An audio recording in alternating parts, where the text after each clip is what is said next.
Janganlah kalian membunuh katak karena suaranya adalah tasbih. Janganlah membunuh kelelawar, karena ketika Baitul Maqdis dirobohkan, dia berdoa. Ya Allah, berikanlah aku kekuasaan untuk mengatur lautan sehingga aku bisa menenggelamkan mereka. Orang-orang yang merobohkan Baitul Maqdis.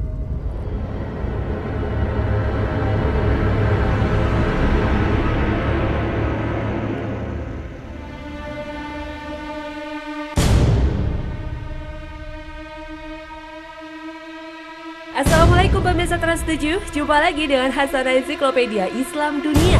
Pagi ini kami akan mengangkat ragam keunikan dari kelelawar, salah satu makhluk ciptaan Allah Subhanahu wa Ta'ala yang beraktivitas di malam hari.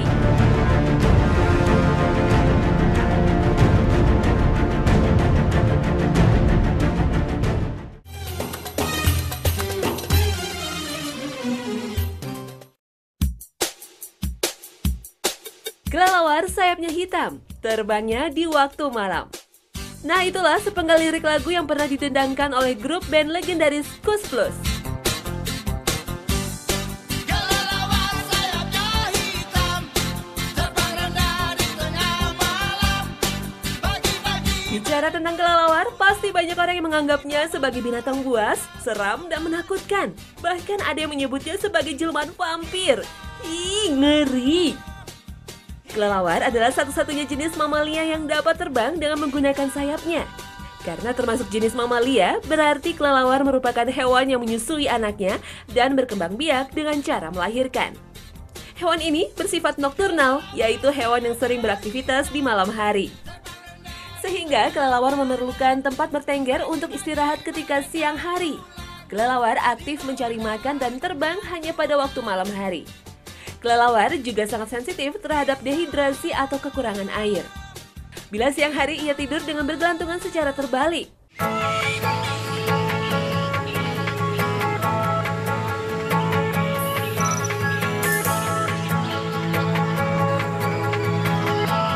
Kelelawar bertengger dengan cara terbalik dikarenakan kaki sayap kelelawar tidak cukup kuat menopang tubuhnya seperti halnya burung.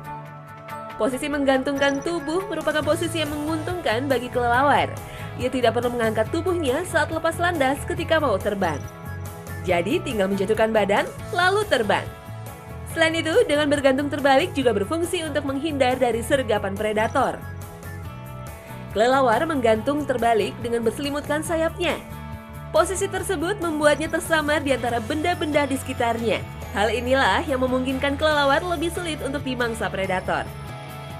Nah, meskipun kelelawar merupakan hewan beraktivitas di malam hari dan tidur di siang hari, bukan berarti dia hewan pemalas loh. Makhluk hitam ciptaan Allah SWT ini memiliki peranan yang penting dalam ekosistem.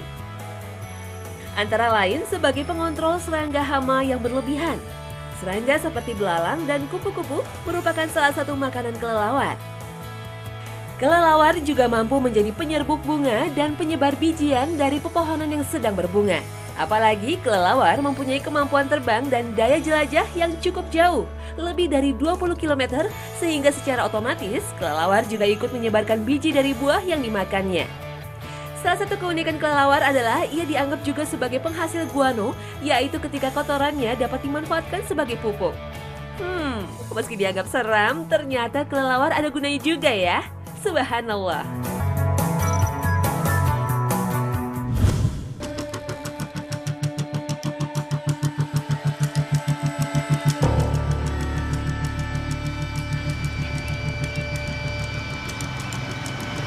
Nah pemirsa, pernah dengar kota kelelawar? Bukan, ini bukan Gotham City di film Batman, tapi adanya di negara kita nih, di daerah Watang Sopeng, Provinsi Sulawesi Selatan. Suara riuh ribuan kelelawar atau biasa juga disebut kalong dengan aroma menyengat yang khas dapat kita rasakan dengan mudah saat menginjakan kaki di Sopeng.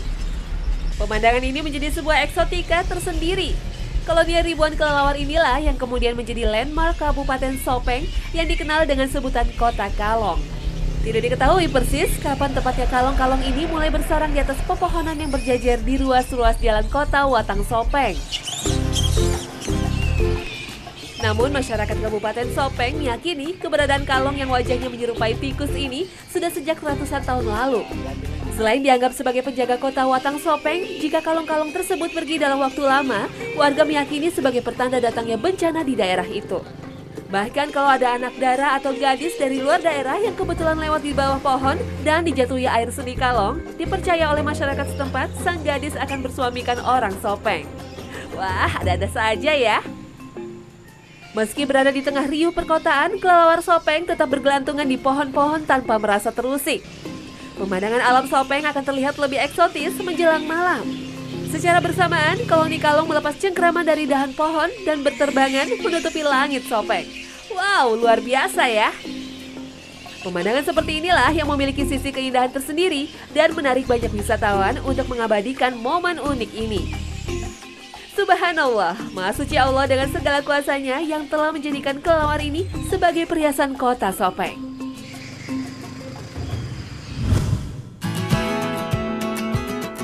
Nah, sekarang kita simak yuk sejarah pertama kali ditemukannya kelelawar. Kelelawar pertama yang ditemukan diberi nama Icaronycteris.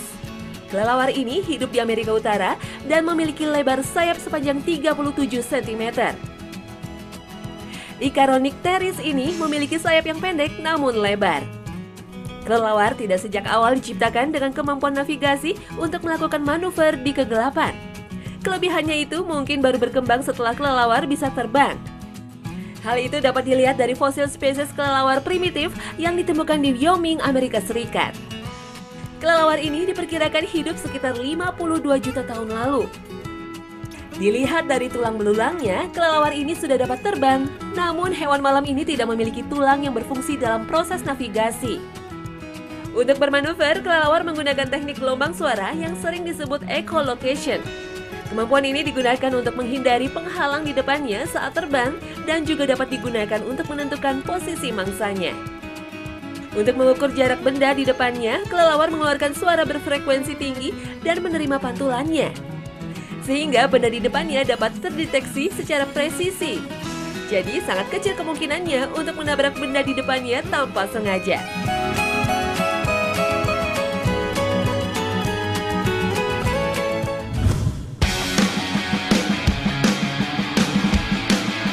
Kita jelaskan lebih detail ya tentang radar kelelawar. Selain penglihatan yang tajam, kelelawar lebih mengandalkan pada suaranya yang nyaring untuk menuntunnya terbang. Ia mengeluarkan bunyi yang dinamakan ultrasonik yang tidak dapat didengar manusia. Getaran bunyi ini mempunyai frekuensi antara 25.000 hingga 50.000 Hz. Jika menabrak suatu objek atau benda, getaran suaranya itu memantul kembali lalu ditangkap telinganya yang lebar yang berfungsi sebagai radar baginya. Proses ini hanya memakan waktu 1/10 detik, cukup bagi kelelawar untuk mengetahui apa yang ada di depannya, kemana arahnya, dan berapa kecepatannya. Karena itulah, kelelawar handal melakukan manuver kompleks untuk menangkap mangsanya di kegelapan malam.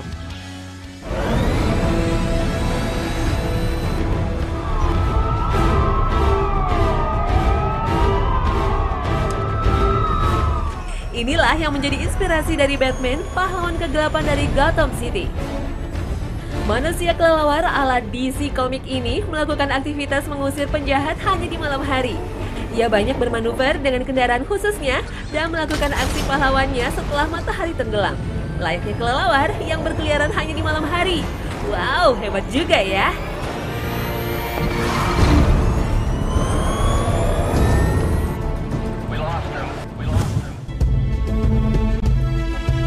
Dilihat dari makanannya, terdapat beberapa jenis kelelawar, yaitu kelelawar pemakan buah, kelelawar pemakan serangga, dan kelelawar penghisap darah.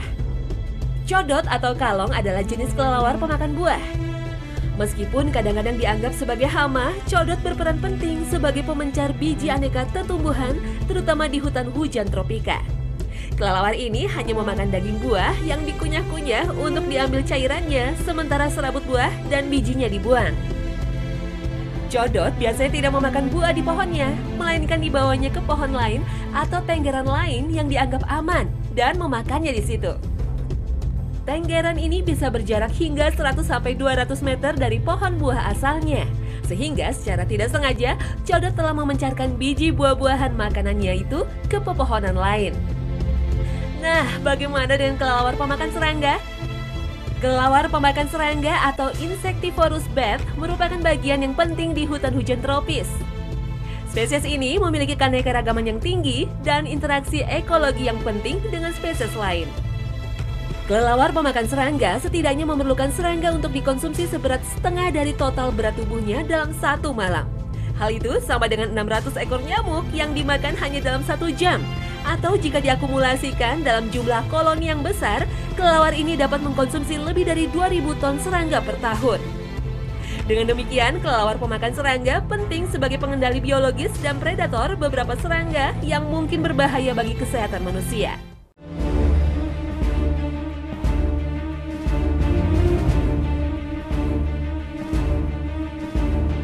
Nah, yang ketiga ini nih, kelelawar yang paling serem. Namanya kelelawar vampir alias kelelawar penghisap darah. Wait, seperti vampir penghisap darah yang ada di film Twilight ya. Kelelawar vampir berasal dari mamalia ordo Chiroptera. Ia masuk dalam keluarga Pilostomidae. Disebut kelelawar vampir karena sumber makanannya adalah darah, baik manusia maupun hewan.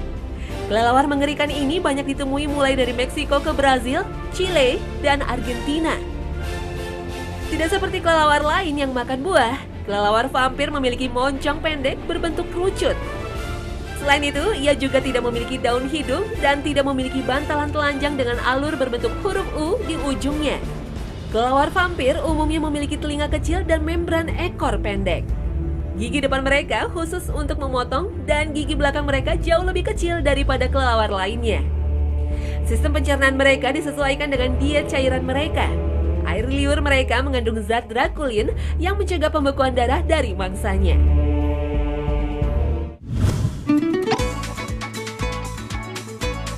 Meskipun menyeramkan, studi baru menemukan bahwa air liur atau ludah dari kelelawar vampir bisa membantu mengencerkan darah dan menolong pasien stroke. Penelitian menemukan air liur kelelawar vampir mengandung enzim DSPA atau desmoteplase. Enzim inilah yang berfungsi mengencerkan darah korban sehingga membantu mengalirkan darah lebih leluasa. DSPA ini juga bisa digunakan untuk memecah gumpalan darah di otak yang bisa menyebabkan seseorang mengalami stroke. Sebagian besar stroke yang terjadi di masyarakat disebabkan oleh pembekuan darah yang menyumbat pembuluh darah di otak atau stroke iskemik. Pada proses penanganan stroke, waktu memainkan peran yang penting untuk mengurangi resiko kerusakan otak yang mungkin terjadi. Makin cepat ditangani, makin besar peluang untuk sembuhnya. Disinilah peran dari DSPA yang terkandung dalam air liur kelelawar itu. Nah, meski air liurnya bermanfaat, bukan berarti kita bebas digigit kelelawar vampir loh. Bisa-bisa malah menjadi vampir beneran loh. Air liur kelelawar tersebut harus diolah dulu menjadi serum sebelum dimanfaatkan untuk menolong manusia. Ada baik, ada buruk. Seperti itulah kehidupan. Meskipun air liur kelelawar bisa bermanfaat dalam pengobatan penyakit stroke, namun kelelawar juga berpotensi menularkan flu kelelawar yang dapat menjadi ancaman bagi manusia. Setelah flu burung dan flu babi, untuk pertama kalinya, ilmuwan menemukan bukti adanya flu pada kelelawar. Meski belum jelas apakah beresiko pada manusia, namun flu jenis baru ini masih bisa menjadi ancaman. 5 tahun yang lalu, virolog atau ahli virus dari Rusia mengklaim telah menemukan flu kelelawar. Tetapi para ilmuwan tersebut tidak pernah menawarkan bukti dan untuk pertama kalinya, kini ilmuwan benar-benar bisa menemukan bukti. Penemuan mengejutkan fragmen genetik dari virus flu dilaporkan ditemukan pada mamalia bersayap kelelawar. Sejauh ini, ilmuwan belum mampu menumbuhkan virus tersebut dalam kultur sel manusia dan belum jelas apakah bisa menyebar pada manusia. Virus flu yang bisa ditemukan pada manusia, burung, dan babi bahkan telah terlihat pada mamalia jenis lain, seperti anjing, kuda, anjing laut, dan ikan paus.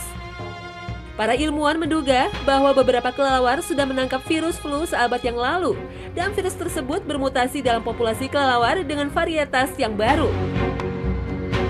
Ilmuwan bahkan belum mampu menumbuhkan virus baru dalam telur ayam atau dalam kultur sel manusia seperti yang dilakukan pada strain flu yang lebih konvensional. Tapi virus ini masih bisa menimbulkan ancaman bagi manusia. Misalnya jika bercampur dengan bentuk yang lebih umum dari influenza, bisa bertukar gen dan bermutasi menjadi sesuatu yang lebih berbahaya. Penelitian ini telah diposting secara online di jurnal Proceedings of National Academy of Science. Kelelawar merupakan mamalia terbang yang paling terkenal dalam bidang navigasi, terutama dalam mengejar mangsanya dalam kegelapan. Ia ternyata memiliki kemampuan mengubah bentuk telinga mereka dalam waktu 1/10 detik untuk menjadikan pendengaran mereka lebih tajam. Perubahan bentuk itu menjadi salah satu cara beradaptasi kelelawar dalam waktu singkat. Selain berfungsi sebagai antena, bentuk telinga kelelawar juga bertugas untuk menerima suara-suara ultrasonik sehingga kelelawar dapat bermanuver dan mengidentifikasi mangsa dalam situasi sulit. Selain itu, tonjolan daun telinga merupakan ciri penting dalam klasifikasi kelelawar. Theropodidae contohnya, suku kelelawar pemakan tumbuhan ini tidak memiliki tonjolan atau lipatan daun telinga. Tonjolan bagian daun telinga sebelah dalam disebut sebagai tragus. Sedangkan tonjolan bagian daun telinga sebelah luar disebut antitragus. Subhanallah, Maha Besar Allah dengan segala kehendaknya dalam menentukan keistimewaan ciptaannya. Dalam melakukan pergerakan dan menentukan arah gerak, kelelawar menggunakan sistem ekolokasi, yaitu teknik menentukan keberadaan tempat dan benda-benda menggunakan gema pantulan suara. Konsep ekolokasi dan kemampuan kelelawar inilah yang mengilhami ilmuwan untuk merancang alat bantu elektronik bagi penyandang tunanetra. Alat ini berbentuk tongkat dengan kemampuan memberikan indikasi suara yang bersesuaian dengan jarak yang dilalui sinyal ultrasonik. Alat ini berguna sebagai pemandu bagi tunanetra sebagaimana halnya kegunaan tongkat untuk mereka. Tongkat ini seperti jenis tongkat yang dipakai dalam film Daredevil, si pembasmi kejahatan yang tunanetra. Meski tidak bisa melihat, namun ia mampu beraksi mengalahkan lawan-lawannya yang tidak bisa dikalahkan di pengadilan resmi. Tentu saja, tongkat dengan ultrasonik jauh lebih berguna dan memudahkan akses tunanetra dalam hal navigasi, kepraktisan, bahkan keselamatan. Tongkat ini kemudian dinamakan tongkat ultrasonik. Tongkat ultrasonik akan aktif jika saklar diaktifkan. Setelah aktif, IC akan mengolah data yang berasal dari sensor ping. Sensor ping pada tongkat ini dapat mendeteksi halangan di depan dan lubang yang ada di bawah. Alat ini akan memberikan isyarat berupa getaran atau bunyi kepada penggunanya jika di depan pengguna terdapat halangan berupa tembok atau benda-benda lain. Begitu pula jika tongkat ini mendeteksi adanya lubang, maka secara otomatis akan mengeluarkan peringatan berupa suara dan getar. Penggunaan tongkat ultrasonik cukup sederhana, cukup dengan memegang dan memposisikannya sejajar dengan pinggang atau lebih. Pada posisi ini, pembacaan sensor depan dan bawah akan maksimal. Pengguna tongkat ultrasonik pun akan dapat berjalan dengan baik karena telah cukup menguasai medan. Subhanallah, Maha Suci atas segala ciptaannya yang telah menciptakan kelelawar sehingga menginspirasi manusia untuk menolong dan bermanfaat bagi manusia lainnya.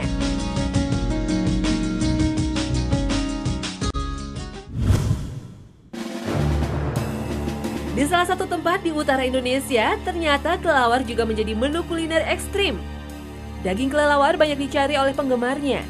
Namun mamalia terbang yang aktif di malam hari ini memiliki taring pada gigi dan kuku yang tajam. Nah, dalam syariat Islam, kaum muslim tidak diperbolehkan mengkonsumsi binatang yang bertaring.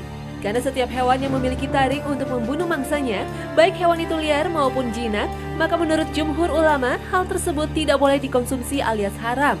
Dalam sebuah hadis sahih riwayat Muslim, Rasulullah SAW bersabda, segala jenis binatang buas yang bertaring haram dimakan.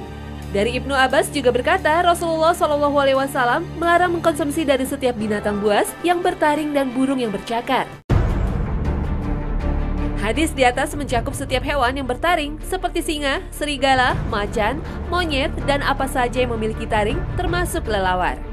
Selain itu, hadis tersebut juga mencakup setiap burung yang menerkam dengan cakarnya seperti elang, burung nasar atau burung pemakan bangkai, dan juga burung gagak yang termasuk haram untuk dikonsumsi. Dalam sebuah hadis juga disebutkan membunuh kelelawar merupakan hal yang diharamkan. Dalam hadis riwayat Al-Baihaqi, salah satu sahabat Rasul, Abdullah bin Amr radhiyallahu anhu mengatakan, Rasulullah bersabda, janganlah kalian membunuh katak karena suaranya adalah tasbih. Janganlah membunuh kelelawar. Karena ketika Baitul Maqdis dirobohkan, ia berdoa, Ya Allah, berikanlah aku kekuasaan untuk mengatur lautan sehingga aku bisa menenggelamkan mereka, orang-orang yang merobohkan Baitul Maqdis. Berdasarkan hadis inilah, maka kelelawar menjadi salah satu makhluk yang haram dibunuh selain katak.